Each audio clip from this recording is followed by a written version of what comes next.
Hello,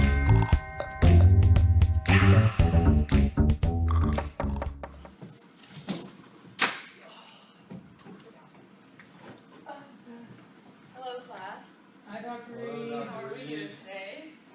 Doing okay. Good. Okay, well, we're going to be talking about a certain profession today. Does anyone want to take any guesses at what that is? Not Josh. Not Josh. Josh. Architect. No. Real estate brokers. So, class, does anyone know the duties of a real estate broker, their interactions, who they report to, and what they do? No? Duties include sell real estate owned by others, agree with property owners to place properties for sale with real estate firms, determine the competitive market price by comparing properties, negotiate between buyers and sellers over property prices, settlements, and closing of sale, create lists detailing properties for sale and their general descriptions, communicate with loan officers, attorneys, and real estate agents working under them to ensure transactions done properly. Be knowledgeable in real estate law, local economies, mortgages, and fair housing laws.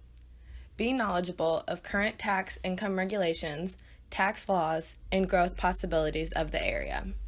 Manage and operate real estate offices, rent and manage rental properties, develop, sell, or lease property, and ensure property details and regulations are met.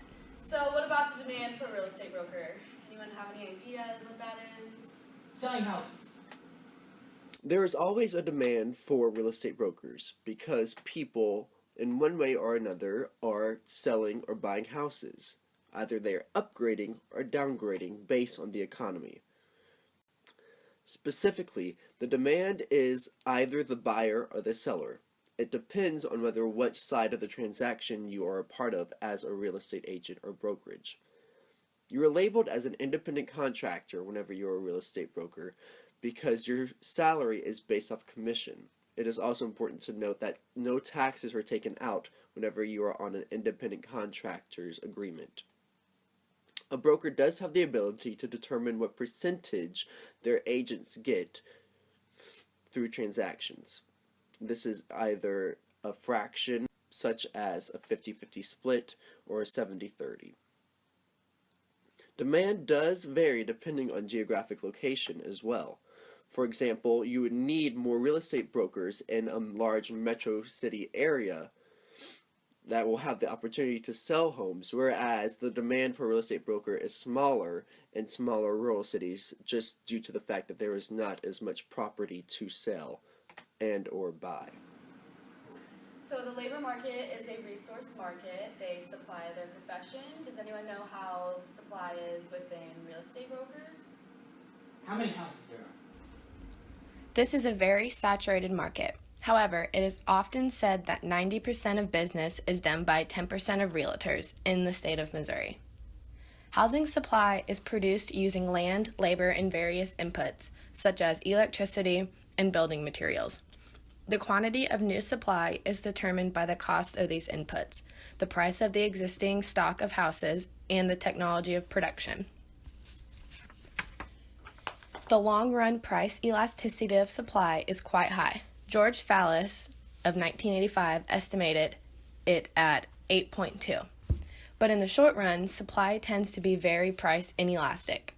Supply price elasticity depends on the elasticity of substitution and supply restrictions. There is a significant substitution rate between land and materials and between labor and materials. In high-value locations, multi-story concrete buildings are typically built to reduce the amount of expensive land used. As labor costs have increased since the 1950s, new materials and capital-intense techniques have been employed to reduce the amount of labor used. However, supply restrictions can significantly affect the substitutes. In particular, the lack of supply of skilled labor and labor union requirements can constrain the substitution from capital to labor. So together, the supply and the demand reveal trends in the overall growth in this industry. Does anyone know the market trends for this profession? When discussing trends at the micro level, it can help investors and developers assess the impact of price increases on revenues. developers and investors would always prefer to face inelastic project demands, because if prices or rent increase, revenues increase as well, as demand observation does not decrease enough to eliminate the gains from rent increases. In other words, if the price of real estate, let's say P, goes up, the quantity demand, say Q, goes down, but still revenue, P times Q, increases because Q decreases considerably less than P increases. This example was taken from Cow and Sermons in 1985. Okay, class, does anyone have any questions for me? Josh? How would a current college student like myself get this job? That's a very good question. So a degree is not required to become a real estate broker. However, business degrees could be helpful. So first, you want to start by becoming a real estate agent, and you're going to take classes online or at a designated location. It's around $2,000 and is about 90 hours of training, and then you will then take your licensing exam, which you would have to pass. So after you gain years of experience to become a broker, you need to get your broker's license, and that's an additional training course, more classes. Real estate agents improve their skills through practice and repetition, so within the 3 years or however many years of experience, you're gaining knowledge. You just want to make sure that larger real estate companies provide classroom training sometimes, so that could be beneficial as well. And so do you have any other additional questions for me? Okay, so if I'm qualified for a real estate agent or a real estate broker, like what else would I be qualified for? Really anything that deals with commercial or residential sales. Because a degree is not required for this profession, you may be limited in other career opportunities. But really your main thing is sales, yes. You say I don't need a degree? No, not for real estate. Oh. Sit down.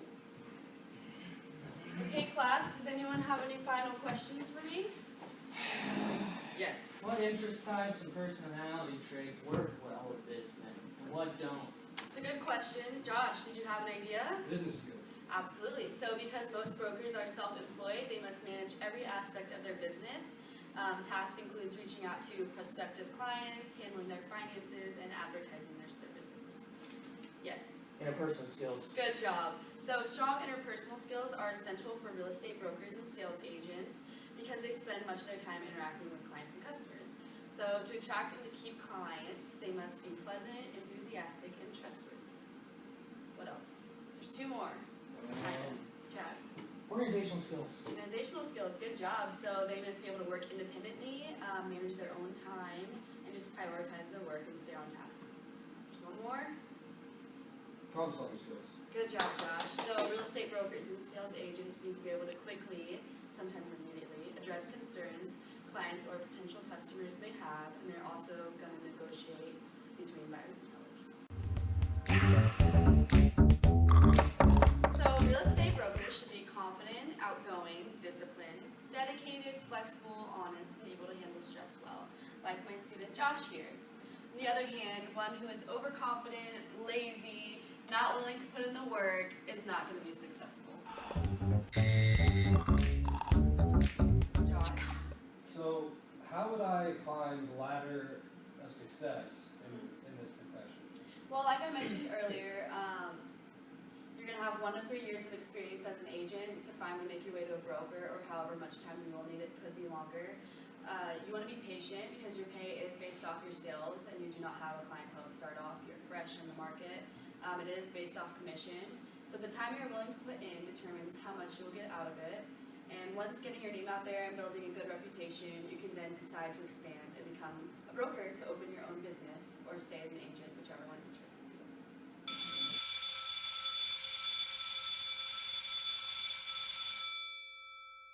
Alright class, that is the conclusion of today's lesson. Is anyone interested in being a real estate broker after it? Josh? Awesome. And you?